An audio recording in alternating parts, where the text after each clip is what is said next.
বর্ধমানে go back স্লোগানের মুখে মন্ত্রী সিদ্দিকুল্লাহ চৌধুরী। 21শে জুলাইয়ের প্রস্তুতি ঘিরে মালডাঙ্গায় ও মন্তেশ্বরে তীব্র বিক্ষোভ।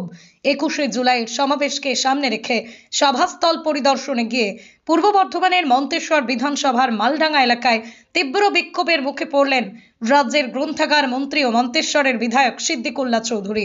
8 ও 9 জুলাই দু জায়গায় দুটি সভা রয়েছে। সেই সভা পরিদর্শনে এসেছিলেন মন্ত্রী। তখনই তিনি স্থানীয়দের ব্যাপক বিক্ষোভের মুখে পড়েন। তিনি বিক্ষোভকারীরা মন্ত্রীকে কালো পতাকা ও ঝাঁটা দেখিয়ে গো ব্যাক স্লোগান দেন।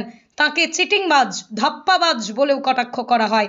স্থানীয় বাসিন্দাদের অভিযোগ, গত 4 বছর ধরে মন্ত্রী সিদ্দিকুল্লাহ চৌধুরী এলাকায় আসেননি। তিনি একজন ভোট পাখি। তাঁদের দাবি, শুধুমাত্র নির্বাচনের সময় মন্ত্রীর দেখা মেলে। এই অভিযোগের জবাবে মন্ত্রী সিদ্দিকুল্লাহ চৌধুরী জানান, যারা বিক্ষোভ দেখাচ্ছেন তারা তার দলের কেউ নন। তিনি আরও অভিযোগ করেন যে বিক্ষোভকারীদের ভাড়া করে আনা হয়েছে। এই ঘটনা মন্তেশ্বর ও মালডাঙ্গায় তৃণমূলের গোষ্ঠী কোন দলকে আরও প্রকাশ্যে আনলো। আমরা ছাত্র সমাজ অত্যন্ত দুঃখিত।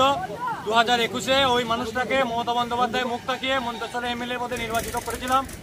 আজকে ছাত্র সমাজ থেকে সাধারণ মানুষ যদি পিজিতে কোনো সার্টিফিকেটের জন্য বা সইয়ের জন্য রেফারেন্সের জন্য দরকার হয়, বহু মানুষ বিনা চিকিৎসায় মরেছে। আজকে এমএলএ সাহেব এই উত্তরটা দিতে পারবেন? আজকে বিধায়ক সাহেব বলতে পারবেন বহু ছাত্রছাত্রী স্কলারশিপে ওনার 1 পয়সা ওনার সইয়ের জন্য শুধু টাকাটা পায় নাই। আজকে উনি 4 বছরের বিধায়ক হয়েছেন। আজকে বাকাসন অঞ্চলে 4 বছর পর বাকাসন অঞ্চলের কথা মনে পড়েছে। বাকাসন অঞ্চলের জন্য উনি 4 টাকা দিয়েছেন কিনা আপনারা আগে প্রশ্নটা ওনাকে করুন। কোনো গ্রামের উন্নয়নে কোনো 1 পয়সা অবদান নাই। বিধায়ক তহবিল থেকে আমরা সিদ্দিকুল্লাহ চৌধুরী সাহেবের কাছ থেকে অত্যন্ত দুঃখের সঙ্গে জানাচ্ছি, একটা কানাকড়ি পয়সা সিদ্দিকুল্লাহ চৌধুরী সাহেবের কাছ থেকে পাই নাই। এবং ওনার সাম্প্রদায়িক কথাবার্তা এবং দলের সর্বভারতীয় তৃণমূল কংগ্রেস দলকে কালিমালিপ্ত করার বহুবার চেষ্টা করেন। এবং আমরা এখানকার স্থানীয় বাসিন্দা, আমরা মমতা বন্দ্যোপাধ্যায়কে দেখে দলে ওনাকে ভোট দিয়েছিলাম। কিন্তু আমরা দুঃখের সঙ্গে জানাচ্ছি যে 4 বছরে আমরা যে সমস্যায় ভোগ করেছি, আগামী 26 সালের নির্বাচনে ওই রকম গদ্দার, ওই রকম চিটিংবাজ, ওই রকম ঠকবাজ এমএলএকে আমরা চাই না। এবং মন্তেশ্বরের মানুষ শান্তিপ্রিয় মানুষ, আগামী দিনে তার সঠিক যোগ্য জবাব আমরা মন্তেশ্বরে আমরা এখানকার ভূমিপুত্র একজন যাকে হোক চাইছি, যিনি আমাদের পাশে সবসময় থাকবেন, যিনি আমাদের সুখ দুঃখের কথা ভাববেন, যিনি আমাদের আপদে বিপদে ছুটে আসবেন, সেই রকম মানুষকে আমরা চাইছি। আমি বলি সেটা দল ঠিক করবে। এখানকার মানুষ 2.5 লক্ষ ভোটার মন্তেশ্বরে। আমি 100% বলতে পারি এরা 2-4 জন, 50 জন, 100 জন, 200 জন তাদের পরিবার, এতে কিছু হবে না। ও আপনার স্রোতে ভেসে যাবে।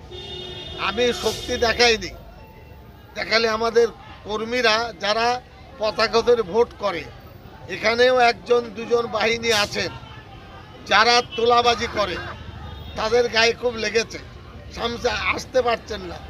এখানে যদি চৌধুরী সাহেব সভা করেন, পরিস্থিতি আরও অনুকূলে হবে। আমি নিজে মুখ্যমন্ত্রীকে, অভিষেক ব্যানার্জিকে, পরবর্তী ক্ষেত্রে সুব্রত বক্সির সাথে চিঠি চাপাটি দিয়ে যোগাযোগ হয়। 2 দিন আগে সুব্রত বক্সি ফোন করেছিলেন, বলে কে ছোকরারা, কে গোলমাল পাকাচ্ছে, এইভাবে আমাকে তিনি বলেছেন। আমি নাম করেছি।